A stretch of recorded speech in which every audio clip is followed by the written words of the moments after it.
பாண்டவர்கள் பூண்ட சபதத்தை நினைவில் நிறுத்த வேண்டிய நேரம் இது. சிரித்து மகிழும் நேரம் அல்ல. பாண்டவர்கள் காட்டிலிருந்து திரும்பும் வரை நாம் அஞ்சிக் கொண்டேதான் இருக்க வேண்டுமா? பகைவன் இல்லாத சத்திரியன் ஆண்மையற்றவனுக்கு நிகரானவன். ஆகவே பகையை நெஞ்சில் நிறுத்துங்கள். பாண்டவர்களை அடியோடு அழிக்க வழி தேடுங்கள்.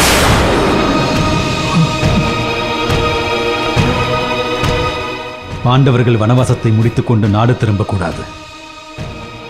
காட்டிலே பிறந்தவர்கள் காட்டிலேயே மடிய வேண்டும். அவர்களின் கதையை காட்டிலேயே முடித்துவிட வேண்டும். சடங்குகள் செய்ய சடலங்கள் கூட கிடைத்துவிடக் கூடாது மாமா. அப்படி என்றால் ஒற்றர் படை ஒன்றை திரட்ட வேண்டும். பாண்டவர்களை இரவு பகலாக நோட்டமிட வேண்டும். அவர்களின் ஒவ்வொரு அசைவும் நமக்கு தெரிய வேண்டும். தக்க தருணம் பார்த்து அவர்களை மேலோகம் அனுப்ப வேண்டும். நான் சொல்வது சரிதானே மாமா?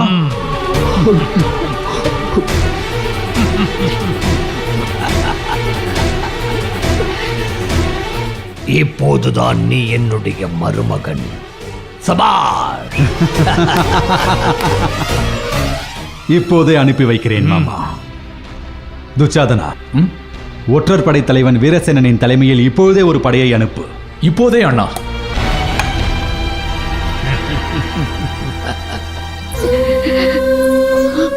காந்தாரி, துரியோதன் பேசிய பேச்சை கேட்டாயல்லவா? கேட்டேன். அந்த கொடிய வார்த்தைகளை இந்நிலையில் என் பேச்சுக்கு அவன் செவிசாய்ப்பான் என்ற நம்பிக்கை எனக்கு துளியளவும் இல்லை. எனக்கும் அப்படித்தான் தோன்றுகிறது. ஆனால் நாம் ஏதாவது செய்துதானே ஆக வேண்டும்.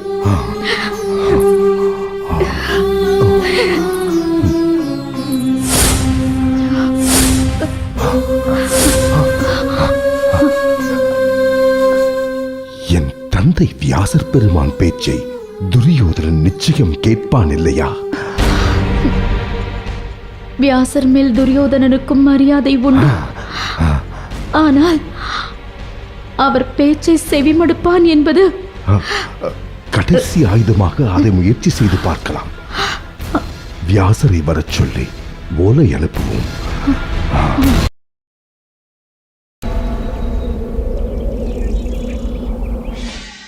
பசியோடு வந்த எனக்கு அன்னமிட்டு திருப்தி செய்து விட்டீர்கள். மனதில் கவலையோடு நிற்கிறீர்களே தாயே. தங்கள் பிள்ளைகள் தற்போது வனவாசத்தை மேற்கொண்டுள்ளார்கள். ஆனால் உணவிற்கும் உறைவிடத்திற்கும் எப்படியெல்லாம் கஷ்டப்படுகிறார்களோ என்று நினைத்து நினைத்து தாங்கள் அல்லும் பகலும் வேதனையை அனுபவித்து வருகிறீர்கள்.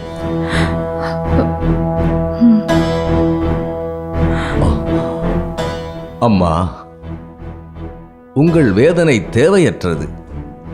மகரிஷி தௌமிய முனிவரின் வழிகாட்டுதலின்படி தங்கள் பிள்ளைகள் உணவு, உடை, உறைவிடம் என்று ஒரு குறையுமில்லாமல் வனவாசத்தை கழித்து வருகிறார்கள். நீங்கள் சொல்வது உண்மையா? வாய்மை என்ற என் நாவில் வேறொன்றும் வராது தாயே. அதுவும் பிள்ளைகள் விஷயத்தில் பெற்ற தாயிடம் பொய்யுரைப்பேனா? நீங்கள் சொல்வதில் எனக்கு நம்பிக்கை இருக்கிறது சுவாமி. அப்படி என்றால் தாங்கள் யார்? நானா?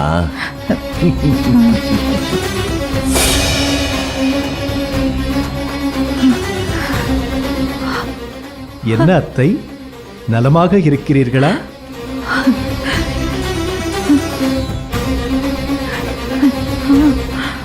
உங்கள் பிள்ளைகள் வனவாசத்தை வெற்றிகரமாக முடித்துவிட்டு திரும்புவார்கள்.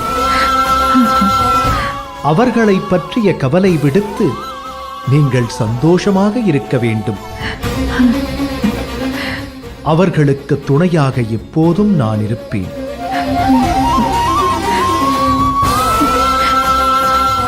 கிருஷ்ணா, நீ கூறிய இந்த வார்த்தைகள் போதும். இனி நான் நிம்மதியாக இருப்பேன் கிருஷ்ணா. அம்மா, நான் கிருஷ்ணர் அல்ல. என்னை பிருகத்சவ முனி என்று அழைப்பார்கள். மன்னிக்க வேண்டும் மகிழ்ச்சி. என் பிள்ளைகள் பற்றி தாங்கள் உதிர்த்த ஒவ்வொரு சொல்லும் பகவான் ஸ்ரீ கிருஷ்ணன் உரைத்த வாக்காகவே எனக்கு தோன்றுகிறது. திக்கற்றவர்களுக்கு அவரே என்றும் துணை அம்மா.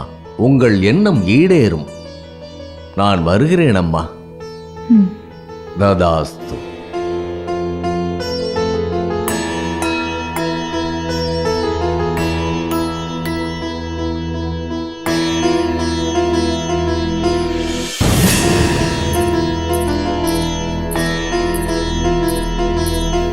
சொல்லுங்கள் அம்மா. சுலபா, என் பிள்ளைகள் பற்றிய கவலை இன்றோடு என்னை விட்டது. என்ன சொல்கிறீர்கள் அண்ணி? திடீரென்று எப்படி இப்படி ஒரு மாற்றம்? அந்த ஸ்ரீகிருஷ்ணனை ரிஷி ரூபத்தில் வந்து என் பிள்ளைகளுக்கு எந்த கஷ்டமும் இல்லை என்று கூறிவிட்டான். இனி எனக்கு என்ன கவலை இருக்க முடியும்?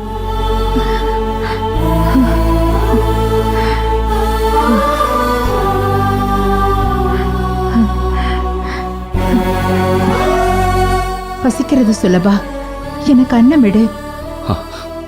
சுலபா, அண்ணியை அழைத்துச் செல்.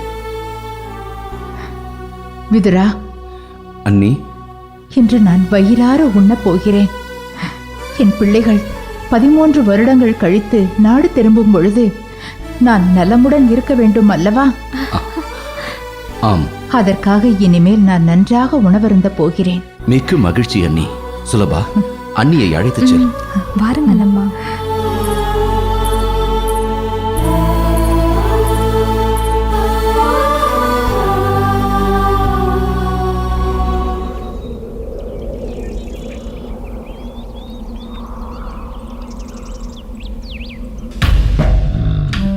மாமா, உங்களுடைய திட்டங்கள் எல்லாம் நன்றாக தான் இருக்கிறது. ஆனால் பலன்கள் ஒன்றும் சொல்லும்படி இல்லையே. பாண்டவர்களை காட்டிலே கொன்றுவிடலாம் என்று என்னை சமாதானப்படுத்தினீர்கள். அப்படி ஒன்று நடக்கும் என்று எனக்கு நம்பிக்கையே இல்லை. மருமகனே, திட்டம் என்பது எனக்குள் கருவாகி நான் இடும் முட்டை. அதனை அடைகாத்து குஞ்சு பொறிக்க நிறைய பிற காரணிகள் எனக்கு சாதகமாக இருக்க வேண்டும். பொறுமையாக இரு துரியோதனா. தினாபுர இளவரசர்களுக்கு வணக்கம். வா ஒற்றனே, உனக்காகத்தான் பொறுமை இழந்த தகவல் அறிய காத்திருக்கிறோம். அரசே, முக்கியமான தகவல்களோடு நான் வந்திருக்கிறேன்.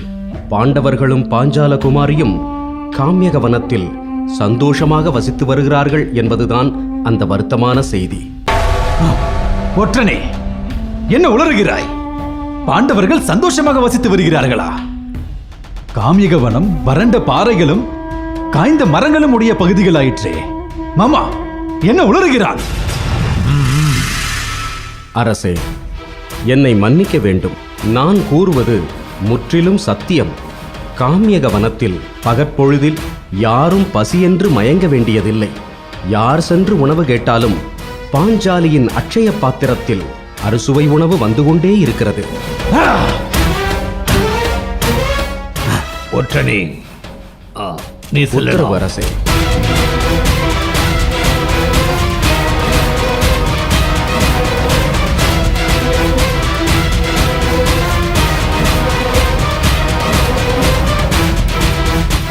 உடனே மனமுடிந்து போகாதே. நன்றாக உண்டு கொழுக்கட்டும் பாண்டவர்கள். அதனால் என்ன? சந்தோஷமாக இருப்பவர்களுக்கு சாவுக்கான வாய்ப்பே வராதா? பாண்டவர்களின் சாவுக்கான அழைப்புதான் காம்யகவனம். மாமா, மறுபடியும் என்ன குழப்புகிறீர்கள்?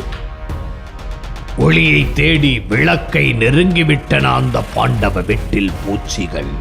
மாமா, சிறிது புரியும்படியாகத்தான் கூறுங்களேன்.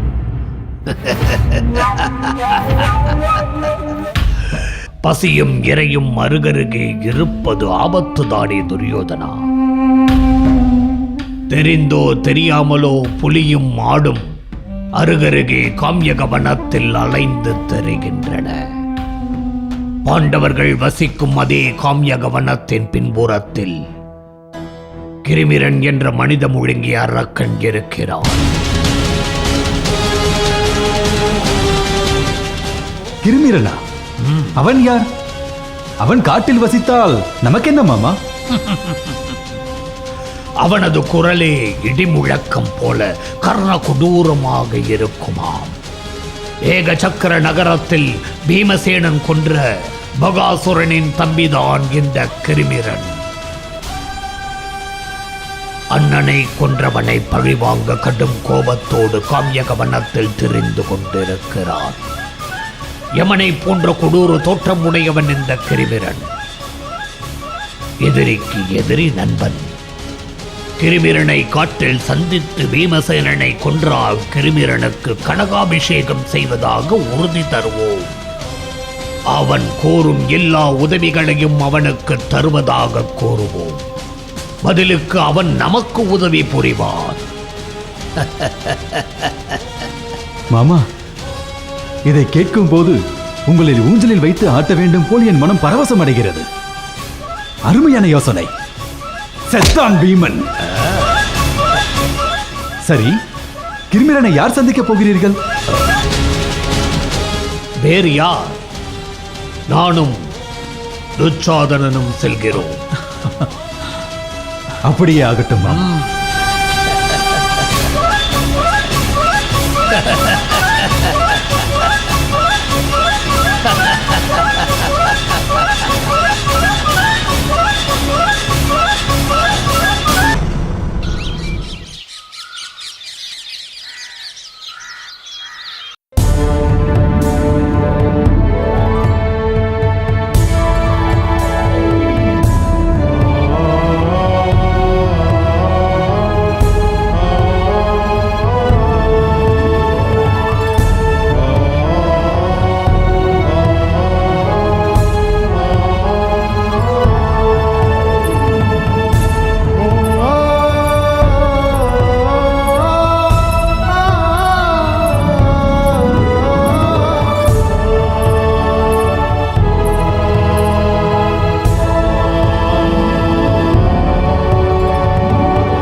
दीर्घायुष्मान भव.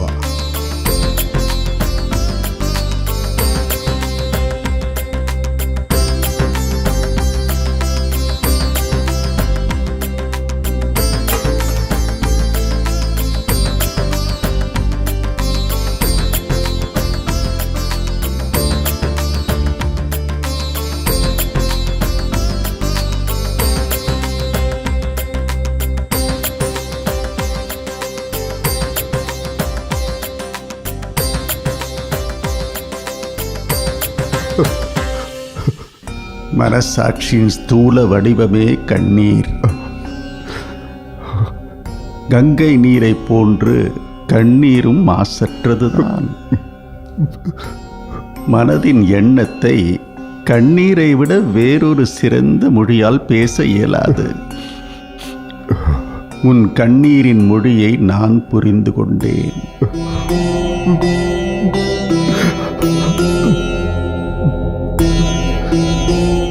சுவாமி, இங்கு நடந்த அதர்மத்துக்கெல்லாம் நானே மூல காரணமாவேன். நானே மூல காரணம். தயவு செய்து என்னை மன்னித்து விடுங்கள். என்னை மன்னித்து விடுங்கள்.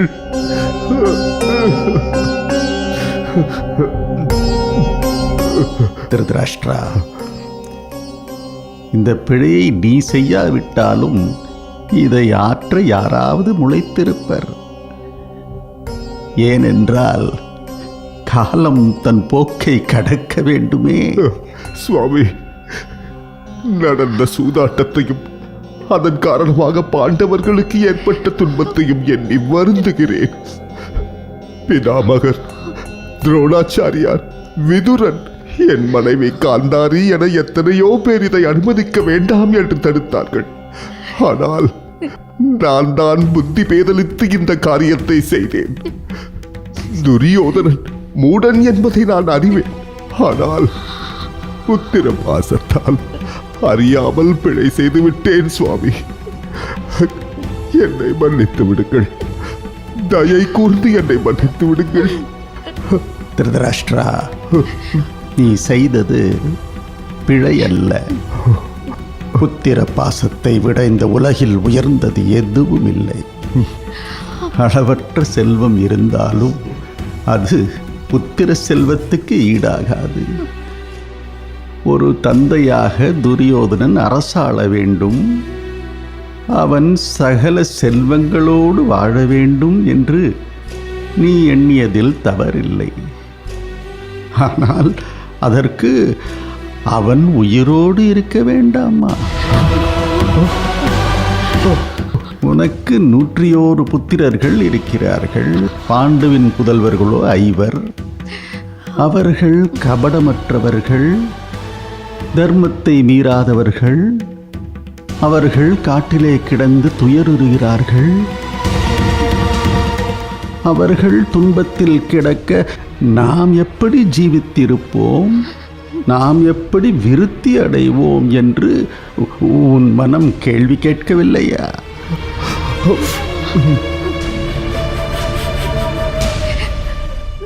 மக்களை சுமக்கும் பூமி மாதேவி பொறுமையின் வடிவம்தான். ஆனால் அவள் சினமுற்றால் இந்த பூலோகமே வெடித்து சிதறிவிடும். அதேபோல் பாண்டவர்களின் பொறுமையை இனியும் சோதிக்காதே. பாண்டவர்களுக்கும் கௌரவர்களுக்கும் யுத்தம் மூண்டால் துரியோதனனை அவர்கள் கொன்று விடுவார்கள். சுவாமி,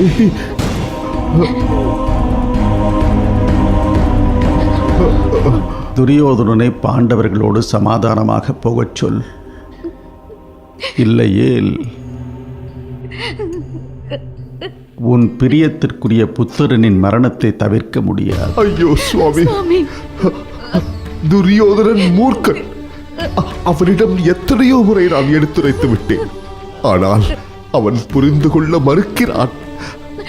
தாங்களே அவனிடம் எடுத்துரைக்க வேண்டும் சுவாமி. இல்லை திருதராஷ்டிரா, நான் அவனுக்கு நெருங்கிய உறவினன், தந்தை வழி தாத்தா. ஆகவே அவனிடத்தில் என் சொற்களுக்கு பலன் இருக்காது. அப்படி என்றால் யார்தான் அவனுக்கு எடுத்துரைப்பது? பிதாமகர், விதுரன், காந்தாரி, துரோணாச்சாரியார், கிருபாச்சாரியார் என அனைவரும் அவனிடம் மன்றாடி பார்த்துவிட்டோம். ஆனால் எங்கள் அத்தனை பேர் சொல்லையும் அவன் எடுத்தெறிந்து விட்டான்.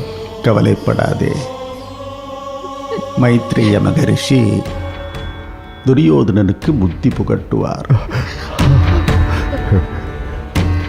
இவரிடம் அறிவுரை கேட்டு துர்புத்தி விடுத்து நல்வழி கண்ட அரசர்கள் ஏராளம். இவர் தர்மத்தை அன்றி வேறொன்றும் அறியாதவர்.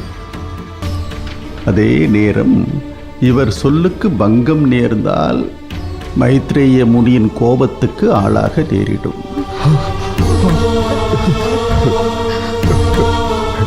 என் புத்திரன் துரியோதனன் மைத்ரேய முனியின் சொல்லுக்கு செவிமடுப்பான் என்ற நம்பிக்கை இருக்கிறது.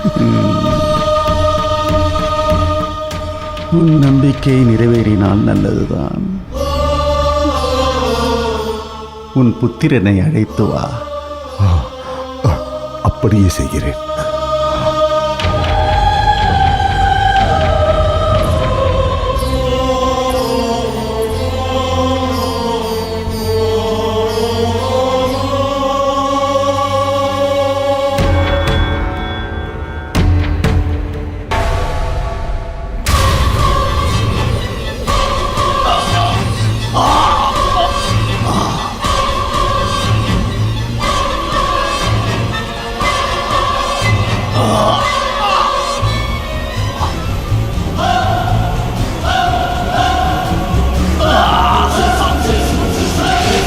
மருமகனே,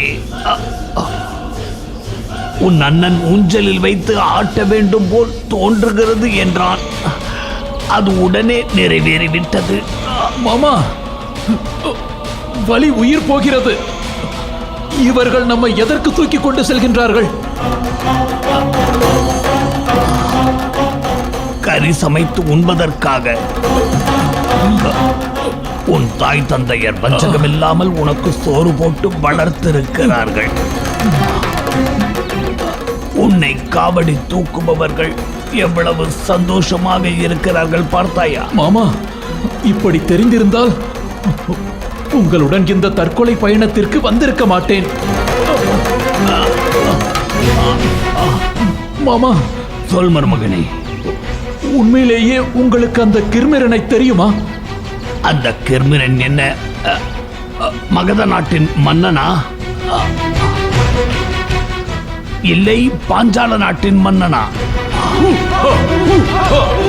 மாமா, என்ன திடீரென்று கத்துகிறார்கள்? நாம் நெருங்கி விட்டோமோ? சாவைத்தானே. எலிவலை என்று பாம்பு பொந்தில் கைவிட்டு விட்டீர்களே. எதிரிக்கு வெட்டிய குழியில் நாமே விழுந்து விட்டோமே. மருமகனே, என்னை கொஞ்சம் உறங்க விடு. மாமா, மருமகனே, கோபப்படாதே. என்னை சிந்திக்க விடு.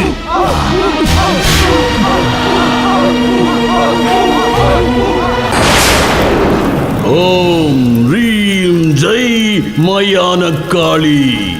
ஓம் ரீம் ஜெய் மயான காளி.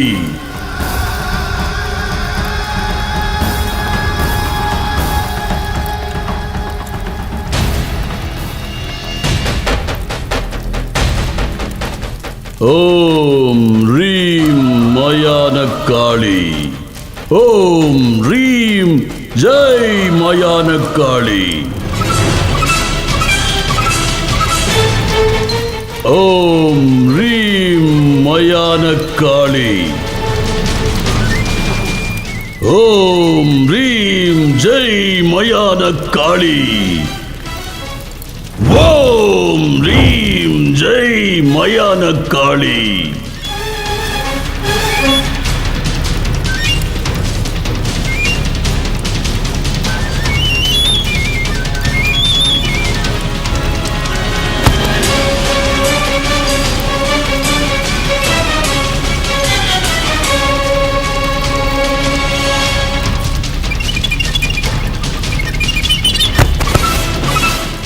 அரக்க மகாதேவ், மயான காளியின் இன்றைய நரபலிக்கு 1க்கு 2 சர்வ லட்சணம் பொருந்திய நரன்கள் கிடைத்திருக்கிறார்கள்.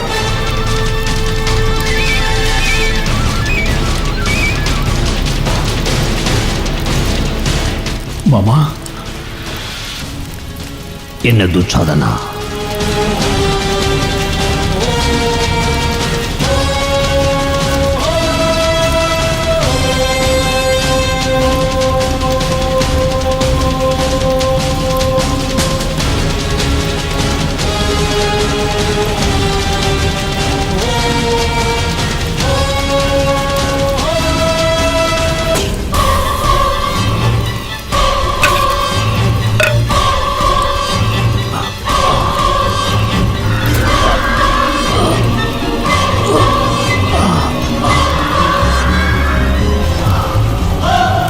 யார் நீங்கள்?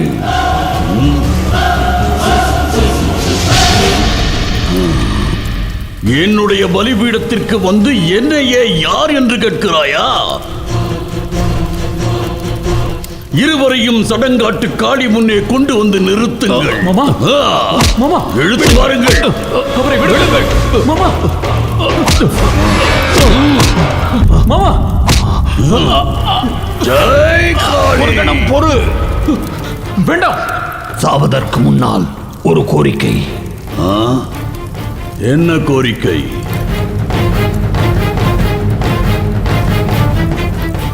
நீங்கள் யார்? என்ன நோக்கத்திற்காக எங்களை பலி கொடுக்கிறீர்கள்? காளி மீது ஆணையிட்டு கூறுங்கள். நான் கிர்மிரன், அசுரன். எனது அண்ணன் பகாசுரனை கொன்ற பீமசேனனை எப்படியும் கொல்வதாக சபதம் செய்திருக்கிறேன்.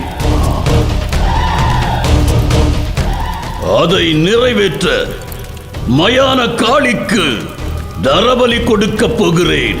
போதுமா? நீ யாரை கொல்வதற்கு இந்த நரபலி கொடுக்கப் போகிறாயோ அந்த பீமனை குடும்பத்தோடு காட்டிற்கு அனுப்பி வைத்த சகுனி நான் தான். பீமன் எங்கிருக்கிறான் என்ற ரகசியம் எனக்குத்தான் தெரியும். கிர்மிரா, உன்னுடைய கொடுவாள் உயர்த்தி பிடிக்க வேண்டியது இந்த சகுனியின் தலை மீது அல்ல, பீமனின் தலை மீது. உன்னை சந்திக்கவே அத்தினாபுரத்து இளவரசன் துரியோதனன் எங்களை அனுப்பி வைத்தான். இதோ இங்கே நிற்கும் மற்றொரு பலியாடு துரியோதனனின் செல்லத் தம்பி துச்சாதனன்.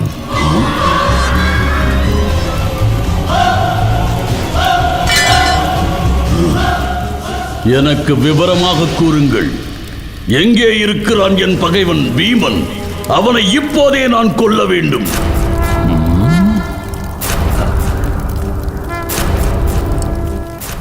ஒரு பாவமும் அறியாத உங்கள் அண்ணன் பகாசுரனை கொன்ற பீமனை பழிவாங்க நீங்கள் சபதம் செய்திருப்பதே எங்களுக்கு மிகுந்த சந்தோஷம்.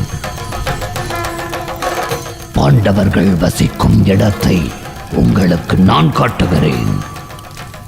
பீமனை தாங்கள் எப்படியும் வதம் செய்ய வேண்டும் என்பதே அத்தினாபுரத்து இளவரசன் துரியோதனனின் வேண்டுகோள். நீங்கள் மட்டும் பீமனை வதம் செய்தால் உங்களுக்கு கனகாபிஷேகம் செய்வதாக என் அண்ணன் துரியோதனன் வாக்குறுதி அளித்திருக்கிறார்.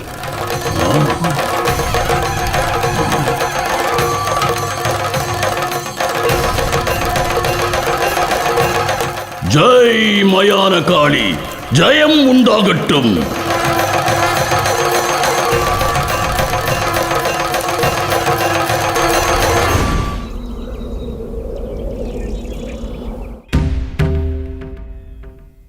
துரியோதனா, நாங்கள் உன் நலனைத் தவிர வேறொன்றையும் சிந்திக்கத் தெரியாதவர்கள்.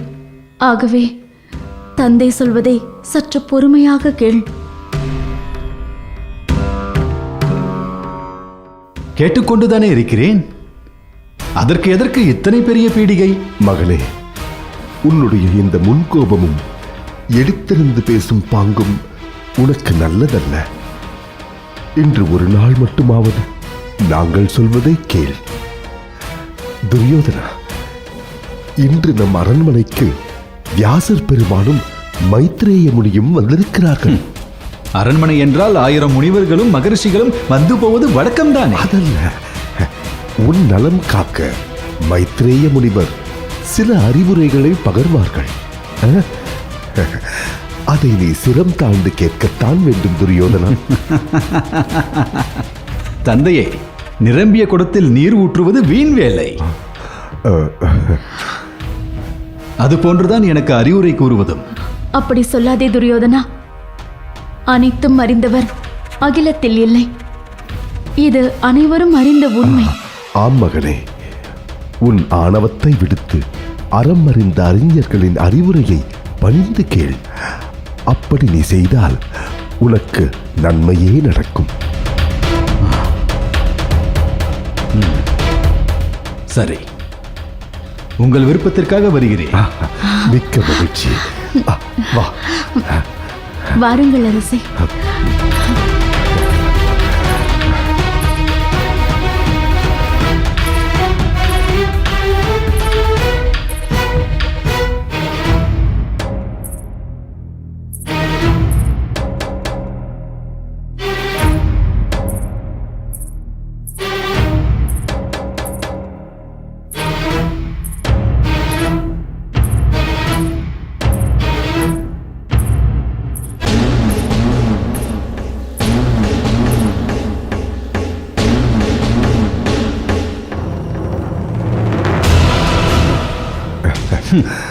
மகளே,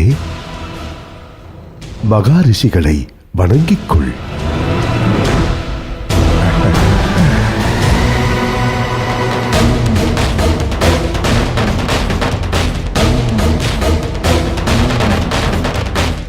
மகாமுனிகளுக்கு வணக்கம்.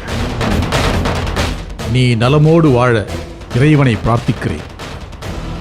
துரியோதனா, உன் எண்ணம் போல் நீ வாழ்வாயாக. அரசே, என்ன இது? பராக்கிரமம் பொருந்திய துரியோதனா, உனக்கு நன்மை பயக்கும் சொற்களை கூறுகிறேன் கேள். குரோதமும் வஞ்சகமும் பொறாமையும் மனிதனை அழித்துவிடும். தீமையான எண்ணங்களே சத்துருக்களில் முதன்மையான சத்துரு. மனதில் நிறைந்திருக்கும் சஞ்சலங்களை துறந்துவிடு. நிச்சலமாக வாழப் பழகு. சத்திரியனுக்கு குயத்தியான எண்ணங்கள் அழகல்ல. யுத்தமே சத்திரியனின் அழகிய ஆபரணம். இறைவனோடு நேருக்கு நேர் நின்று சமர் புரிந்தாலும் பாதகமில்லை. ஆனால் தந்திரத்தால் ஒருவனை வஞ்சிப்பது பாவத்திலும் பெரும் பாவம்.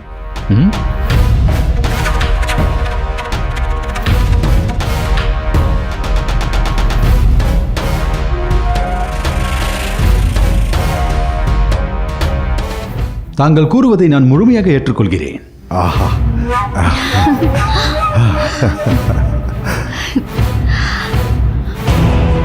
அரசே,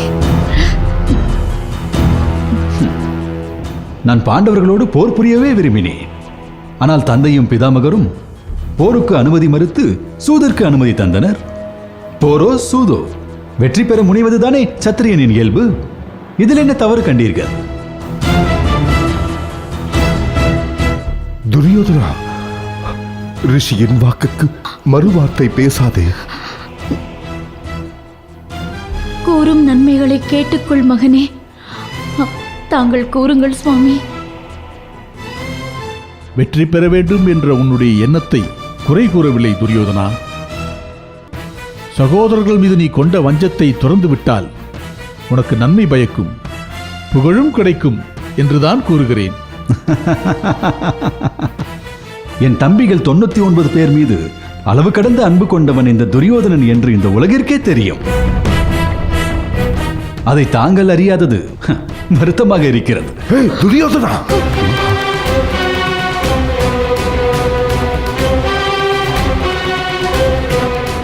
அதே பாசத்தை நீ பாண்டவர்கள் மீதும் காட்டினால் உன் புகழ் மேலும் கூடும் என்பதை நீ புரிந்து கொள்ள வேண்டும். பாண்டவர்களை வஞ்சிக்காதே. உனக்கும் உன்னை சேர்ந்தவர்களுக்கும் இந்த உலகத்தவர்களுக்கும் நன்மையை செய். பாண்டவர்களின் வலிமையை நீ அறிவாய். ஆயினும் உனக்கு நினைவூட்டுகிறேன், கேள். வாசுதேவ கிருஷ்ணனாலேயே வெல்ல முடியாத மகாசூரனான ஜராசந்தனை பீமன் வதம் செய்து விட்டான் என்பதை நீ அறிந்திருக்கிறாய். தேவர்களின் சத்துருக்கான இடும்பன், பகாசுரன் ஆகியோரையும் பீமன் வதம் செய்து விட்டான் என்பதை இந்த உலகமே அறியும். இதை தவிர ஸ்ரீமன் நாராயணின் அவதாரமான வாசுதேவ கிருஷ்ணன் பாண்டவர்களின் பக்கம் நிற்கிறான். மேலும் துருபத மன்னனின் புத்திரர்கள் பாண்டவர்களின் மைத்துனர்கள். அவர்கள் மகாசூரர்கள், வஜ்ரம் போன்ற தேகம் உடையவர்கள். அவர்களை வெல்ல ஒருவராலும் இயலாது. ஆகவே நீ பாண்டவர்களோடு சமாதானமாக போய்விடு. பாண்டவர்களின் விரோதத்தை சம்பாதித்து யமனின் வாயில் விழாதே.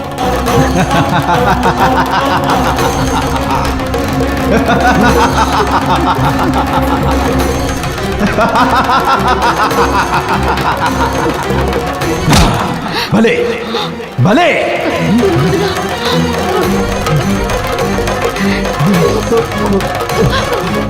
தாங்கள் பராரிகளான பாண்டவர்களின் துதிப்பாட இங்கே வந்தீரா? இதற்காக பாண்டவர்களிடம் என்ன பரிசு பெற்றீர்கள்? அவர்கள் உண்டு இந்த கனியா அல்லது காய்ந்து போன கிழங்கையா உடனே சொற்களை அவமதித்து என்னை ஏளனம் செய்கிறாய்.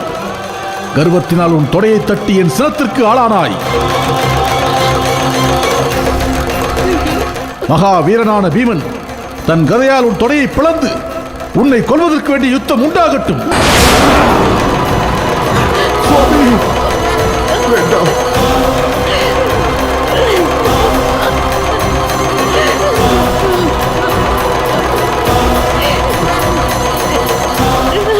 வேண்டாம் சுவாமி, தயவு செய்து அவனை மன்னித்து விடுங்கள்.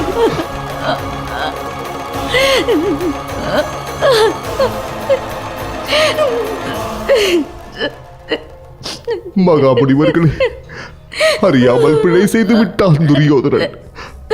அவனை மன்னித்து விடுங்கள்.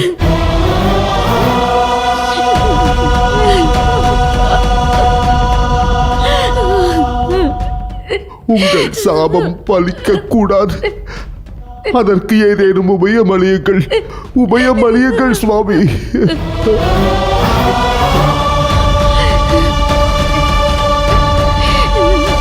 சுவாமி, துஷ்டனே ஆனாலும் துரியோதனன் எங்கள் புத்திரன். அவனுக்கு கருணை காட்டுங்கள், கருணை காட்டுங்கள் சுவாமி, கருணை காட்டுங்கள்.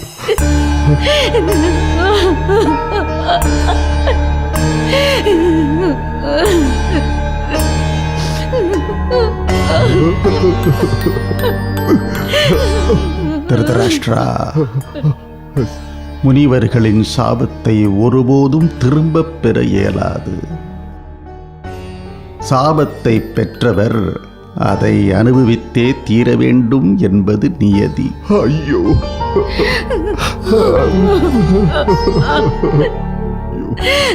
சுவாமி, சற்றே மனம் இறங்கி சொல்லுங்கள். இதற்கு வேறு உபாயமே இல்லையா?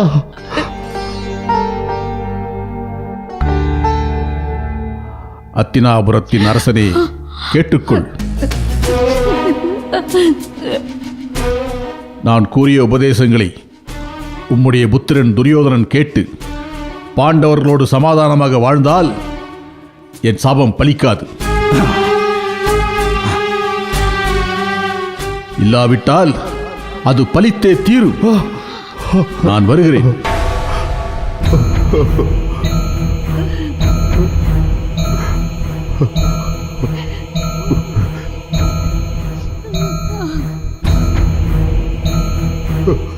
சுவாமி, இதென்ன விபரீதம்? சிக்கலை தீர்க்க உபாயம் தேடினேன். இப்போது உபாயமே சிக்கலாக உருமாறிவிட்டதே. நதியின் போக்கு நதியின் வழியே, விதியின் போக்கு விதியின் வழியே. மடை மாற்ற நீ நினைத்தாய், ஆனால் விதி தன் மூர்க்கத்தை காட்டிவிட்டது. சுவாமி,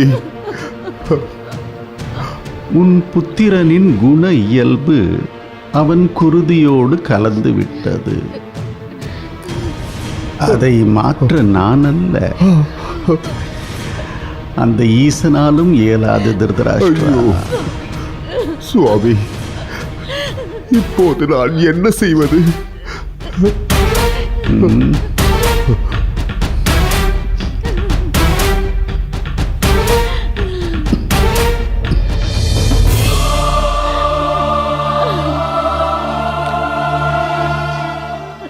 எதையாவது செய்து பிரச்சனையை பெரிதாக்குவதை விட ஏதும் செய்யாமல் இருப்பதே மேல்.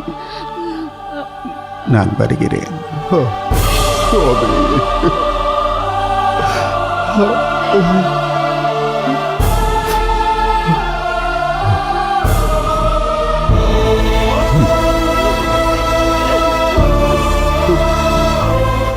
தந்தையே, என் மீது தவறு இல்லாத போது இந்த முனிவரின் சாபம் என்னை என்ன செய்யும்? வேண்டாம் மகனே, வேண்டாம். கலங்காதீர்கள், நான் வருகிறேன்.